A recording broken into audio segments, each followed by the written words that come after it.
De sa hauteur, surplombant la Loire, majestueux, le château de Gien, regardant la Sologne toute proche, abrite dans ses élégants murs de briques le musée international de la chasse.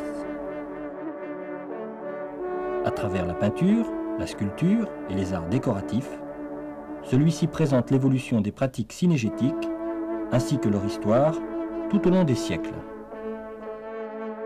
Le château de Gien, devant lequel vous vous trouvez, a été construit par Anne de Beaujeu, qui était la fille aînée du roi Louis XI. Sur les ruines d'un château médiéval, l'on sait que le premier château fort a été construit sur cet éperon rocheux qui domine la Loire et sans doute à l'époque un pont en bois, puisque le premier pont en pierre n'a été construit que bien plus tard par Saint-Louis, Louis IX, roi de France.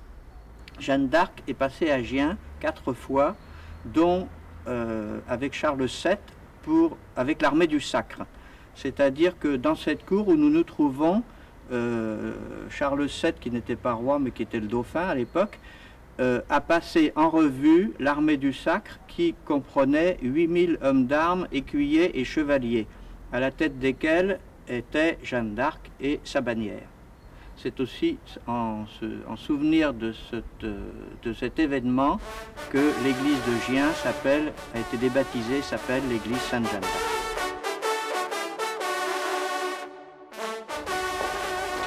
Bonjour mesdames. Est-ce qu'on peut visiter s'il vous plaît? Oui, donc 2 personnes, donc c'est 35 francs l'entrée. Vous avez une dizaine de salles à voir. Très bien. Vous connaissez le musée? Pas du tout. Non? Vous êtes de passage sur Gien? Oui, nous, on s'en va sur le bois, mais on a fait un petit détour. Ah ben c'est gentil.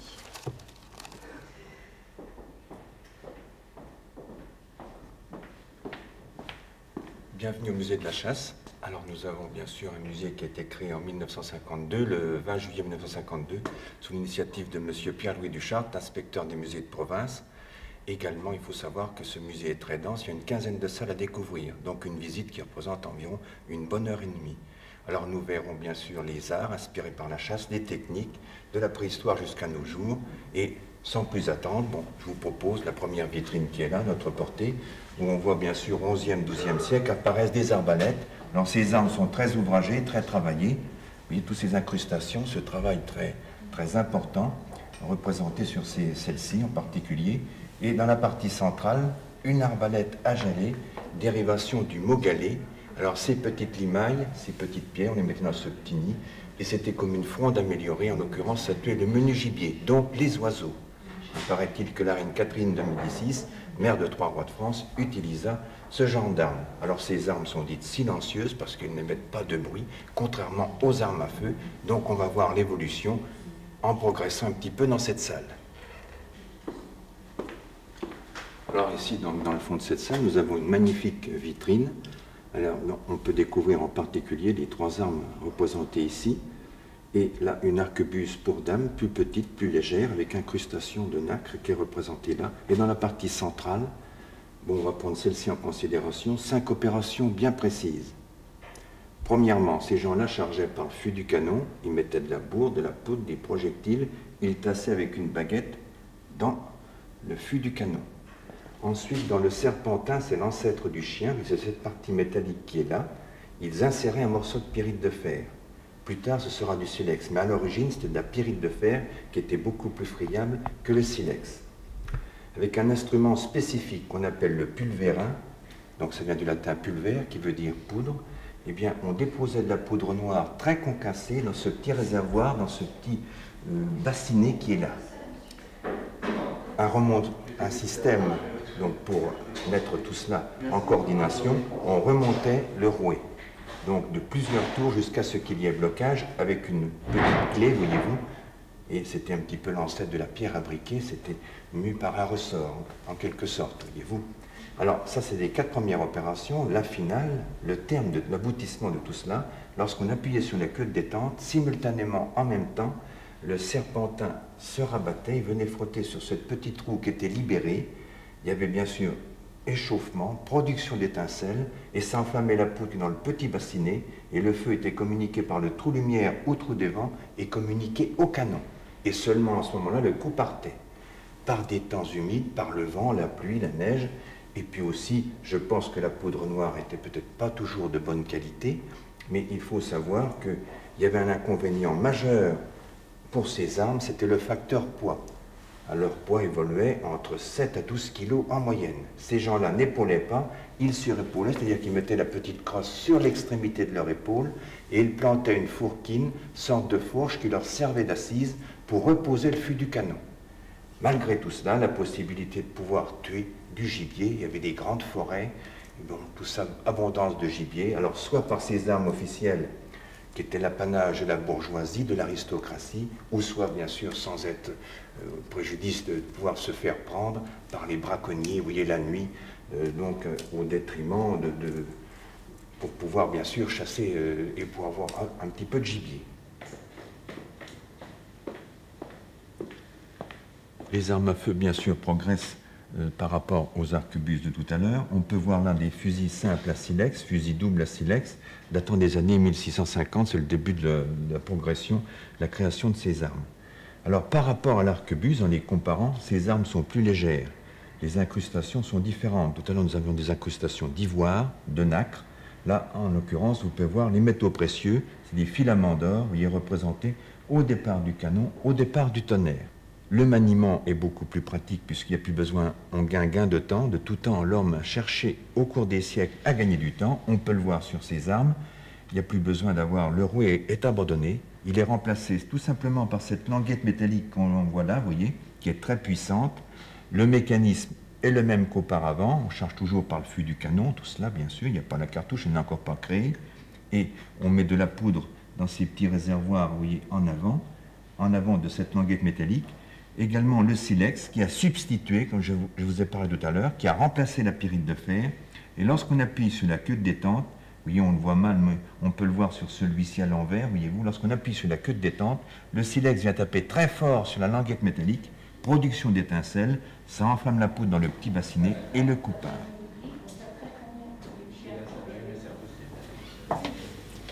Alors ici, vous avez une collection de poires à poudre. Il faut savoir que les poires à poudre, on les a utilisées jusqu'au 19e, avant l'apparition de la cartouche, puisqu'elle servait à mettre la poudre au fond du canon.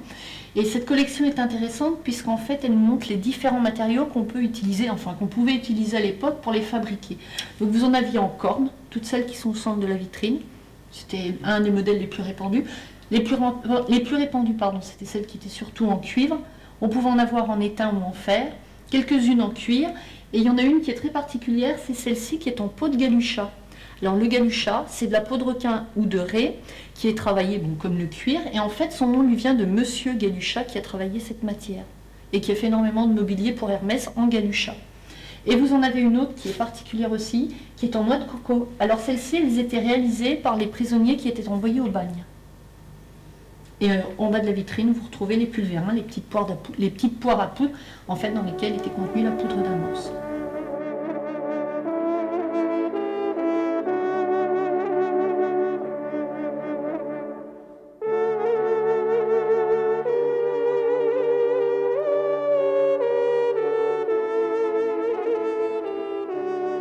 On peut voir le chien en arrêt devant une perdrix rouge.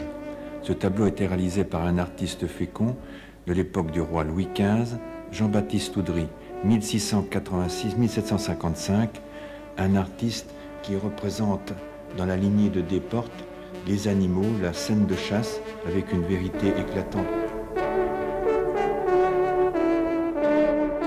Vous avez ici une vitrine consacrée à la femme. Vous avez une tenue de vénerie de femme du 19e siècle. Vous avez ici la tunique et le gilet. Donc il y a toujours deux couleurs dans la tenue de vénerie. Vous avez la tunique, la redingote qui est d'une couleur, et puis le gilet, les parements et le col d'une seconde couleur. Alors vous pouvez voir aussi, vous avez de très très beaux boutons. Le bouton est important d'ailleurs dans l'équipage. Les veneurs entre eux s'appellent boutons. Alors vous avez ici un sanglier, vous pouvez avoir un renard, vous pouvez avoir un loup, un lièvre, etc. Et on retrouve les mêmes boutons donc ici sur le gilet, sauf qu'ils sont évidemment beaucoup plus petits. Et puis vous avez aussi le chapeau. Donc le veneur porte une cape, c'est donc le chapeau, et la femme porte un couvre-chef plus élégant qu'on appelle un lampion.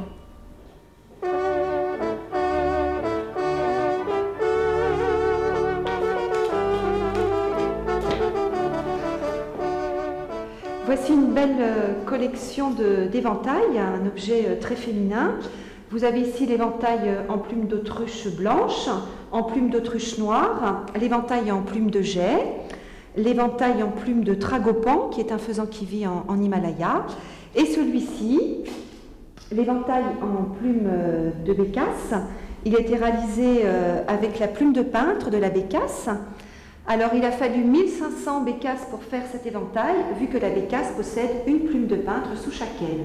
Donc il a fallu 1500 bécasses. Alors la plume de peintre, c'est la toute petite plume que vous voyez, et on l'appelle la plume du peintre parce que les peintres s'en servent pour faire des miniatures. C'est une plume très très fine.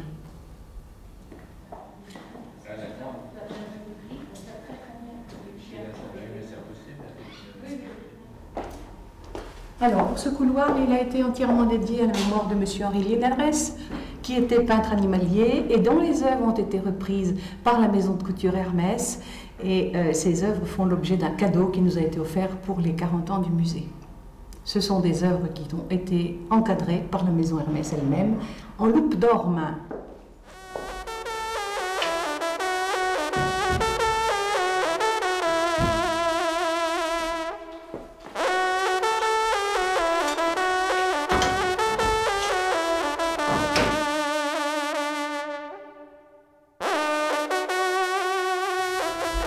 Alors dans cette salle, on peut découvrir donc bien sûr 56 trompes qui sont rassemblées d'excellente façon donc tout autour de la pièce.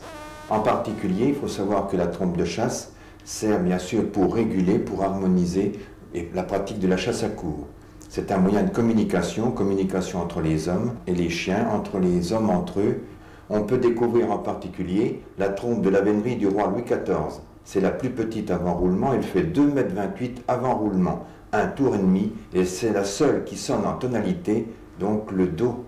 C'est la seule qui sonne comme cela, mais par contre, on peut découvrir toutes les autres sonnent en Ré.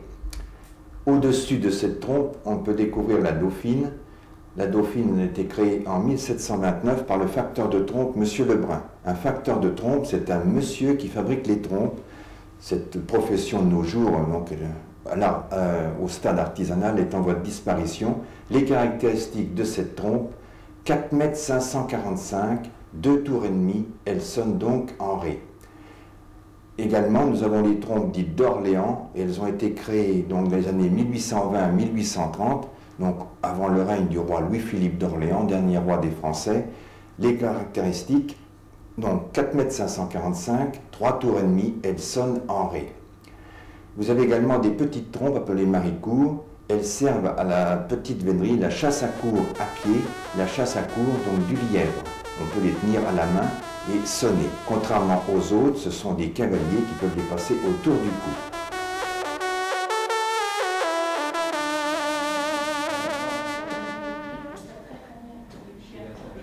Je vais vous faire découvrir maintenant une magnifique collection, une collection de bronze animalier. C'est la collection de Florentin Brigot. Ce nom de Florentin Brigot est très attaché au musée, puisque M. Brigot est décédé en 1958 et sa veuve a donné cette belle collection en 1962, une dizaine d'années après l'ouverture du musée. Alors, la première œuvre de Florentin Brigot qui est arrivée au musée, c'est ce magnifique faucon. C'est une commande qu'avait faite M. Henri de Linares, le premier conservateur du musée, et c'est donc l'État qui a acheté cette belle sculpture. Alors, on peut voir que ça nous ramène à la belle stylisation des arts égyptiens. Alors, on voit à côté le cormoran, on voit également le canard, vous avez également le manchot, vous avez ici le casoar, et puis là-bas, la tête de bouc. Alors, il ne faut pas oublier que les artistes ont toujours aimé représenter les animaux, hein, que ce soit en sculpture, en peinture, en gravure. Alors, comme François Pompon, son initiateur, Florentin Brigot a enlevé tous les détails. Donc, on enlève les accessoires, les falbalas, les détails. Il ne reste en fait qu'une forme et une ligne principale. Et on ne voit pas en fait la musculature des animaux, on la devine.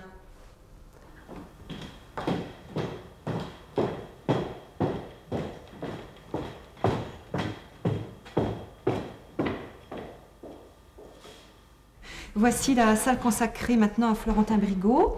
donc qui est la continuité de l'exposition des bronzes, mais on va voir que Florentin Brigaut n'a pas fait que des bronzes, puisqu'il a fait des bronzes à peu près à l'âge de 50 ans. Il a fait beaucoup de dessins, il est au départ dessinateur, il a fait aussi beaucoup de gravures, et on voit ici une magnifique tête de lionne, grandeur nature. C'est une sculpture en granit, et c'est la seule ronde bosse qu'il ait réalisée. En 1956, et cette tête de lionne est arrivée au musée en 1994. Nous vous invitons à venir découvrir cette magnifique collection de bronzes de Florentin Brigaut. Il est important de souligner qu'en France, si vous voulez voir des bronzes de Florentin Brigaut, ils sont ici au musée de la Chasse à Gien. Tout le reste de la collection est malheureusement parti aux États-Unis, à Boston et à Cleveland. Donc vous avez un bel éventail de bronzes animaliers, vous avez le daim, vous avez la girafe, vous avez le perdreau, vous avez le gnou, le rhinocéros, etc. Et puis je terminerai cette belle exposition de bronze en vous citant des vers écrits par son ami Picard Ledoux au lendemain de sa mort, des vers très émouvants qui disaient « Je voudrais ciseler pour toi des vers parfaits, polis comme l'airain que ta main caressait, mais à travers mes larmes, je ne vois qu'un brouillard où la forme se perd. »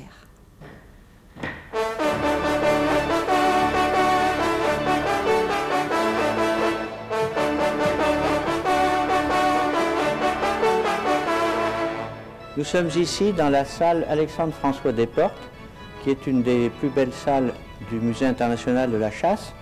Mais avant de vous parler des peintures d'Alexandre-François Desportes, je vais vous parler de la création du Musée international de la chasse. Le musée a été créé en 1952 par Pierre-Louis Duchartre, qui était inspecteur principal des musées de France. Il a choisi comme premier conservateur Henri de Linares. On a souvent tendance à confondre les deux.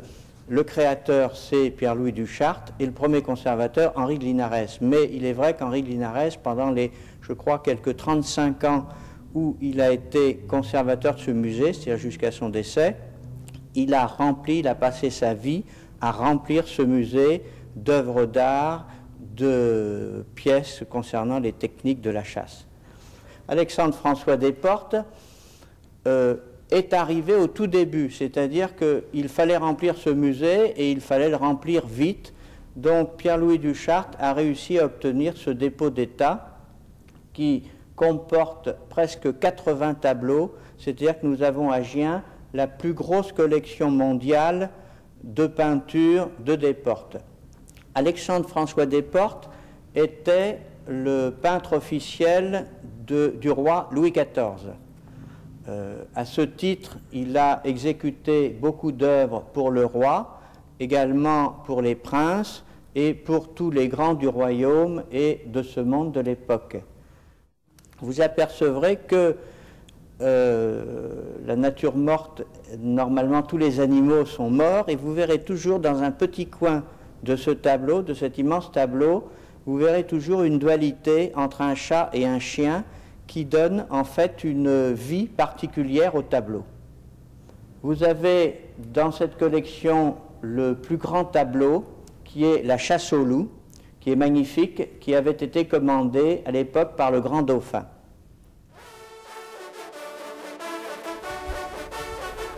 Nous sommes ici dans la salle de Dupont-de-Vénery, que l'on appelle également la salle d'Aguillon-Pujol. Le colonel d'Aguillon-Pujol, ayant pendant toute sa vie réuni ces 4000 boutons de vénerie, qui sont une des gloires de notre musée, parce que c'est la plus grosse collection mondiale de boutons de vénerie. Vous y trouverez le plus ancien bouton de vénerie qui appartenait au roi Louis XIV. Vous y trouverez également ici les boutons de vénerie des équipages de Napoléon III et des souverains qui ont régné au XIXe siècle. Et puis, vous y trouverez tous les boutons de vénerie, pratiquement, de tous les équipages qui ont existé depuis la création de la tenue spécifique de veneur jusqu'à 1940 à peu près. Donc, si vous avez un cousin, un grand-père, un grand-oncle qui a été veneur et qui apporter un bouton, vous avez toutes les chances de le retrouver dans cette salle.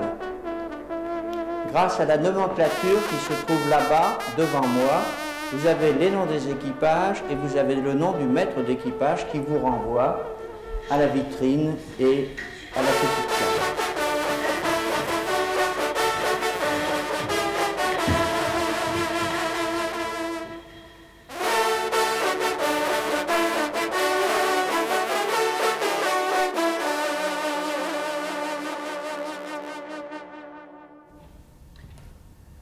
Nous entrons dans la salle de la fauconnerie. Le musée international de la chasse est le seul musée parmi les 13 musées consacrés à la chasse en Europe à dédier une salle tout entière à la fauconnerie. Cela est dû à M. Henri de Linares, premier conservateur, car il avait appelé notre musée Musée de la chasse à tir et de la fauconnerie, qui est ensuite devenu Musée international de la chasse. Vous y découvrirez beaucoup de choses très intéressantes sur cette chasse particulière, mais qui tente à reparaître à notre époque, puisque nous avons en France une association qui s'appelle l'ANFA, l'Association nationale des fauconniers et hauturiers, qui regroupe 300 membres, dont environ 25 fauconniers aptes à chasser avec des oiseaux et 70 à 80 hauturiers.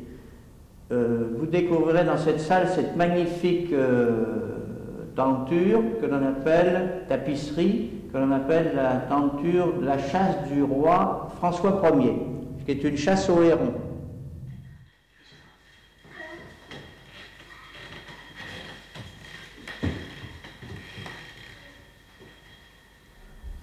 Dans la dernière salle du musée de la chasse, salle des modernes, on peut découvrir 2 fusils en plaqué or de la maison Vernet-Caron à Saint-Étienne, juxtaposés et superposés. Ce sont bien sûr des prototypes, ce sont un des 2 fleurons que le musée de la chasse possède en outre, avec les fusils Purdet et également les fusils ayant appartenu à l'empereur Napoléon III.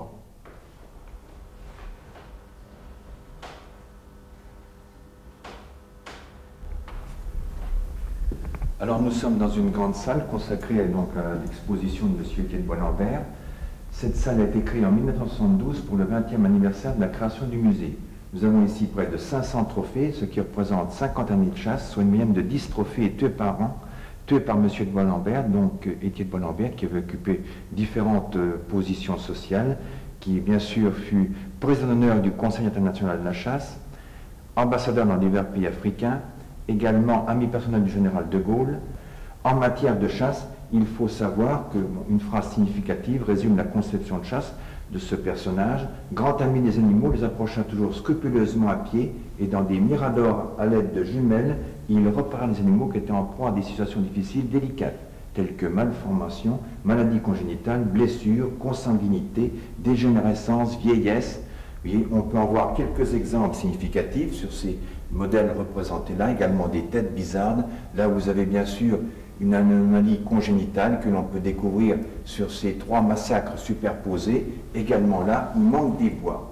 Ah oui, pour savoir, pour avoir bien sûr un bon ordre, lorsque la tête est reconstituée comme ceci, ça s'appelle un trophée. Lorsque le crâne est à nu, c'est un massacre. Là, vous avez un bouquetin des Pyrénées qui est plus petit, moins élégant, moins majestueux que le bouquetin des Alpes que l'on peut découvrir sur ce panneau ici même. Là, vous avez donc des mouflons de Tchécoslovaquie, mouflons de Rhénanie, et également la panoplie des trophées et massacres africains. Dans le haut, vous avez les défenses de phacochères, ceux de sangliers africains, les têtes de buffle, vous voyez beaucoup de têtes de buffle que l'on peut voir en dessous, 3 élans de derby qu'on rencontre dans le nord du Tchad, des montagnes comme le Tibesti, des montagnes de 2000 mètres environ, vous voyez représenté là une tête de lion, et puis par ici encore des antilopes, grands coudous. Vous voyez, on croirait qu'on les a façonnés, fabriqués, vous voyez tellement l'élégance de ces bois sont représentés avec beaucoup de notoriété sur ce panneau. Également, la partie africaine se poursuit ici même, vous voyez, avec là des mouflons, vous voyez, que l'on peut voir là, Également là, vous avez des différentes sortes de gazelles représentées à ce niveau. La partie asiatique, le mouflon sauvage d'Arménie, 2 trophées d'Urial, vous voyez, qui sont conséquents, massifs, qu'on rencontre en Iran. Également, un élan géant d'Alaska. Alors, on rencontre dans le nord de l'Alaska, ces pays où il fait très froid, et cette position caractéristique de l'animal lui permet de faire déplacer la neige, donc de brouter l'herbe et donc de se nourrir. Également, on peut voir le grand caribou, on rencontre dans le Canada, une chèvre sauvage qu'on rencontre, ça s'appelle une ibex, c'est un terme comme cela, un terme latin, qu'on rencontre donc en Israël. Alors nous sommes ici dans la salle de M. François de Grossouve, inauguré le 2 décembre 1998. Il fut président des chasses présidentielles françaises durant les années 1980 et on peut voir une évolution cerfs, des mouflons, de 323 trophées et massacres qui sont répartis de manière harmonieuse dans cette salle magnifique.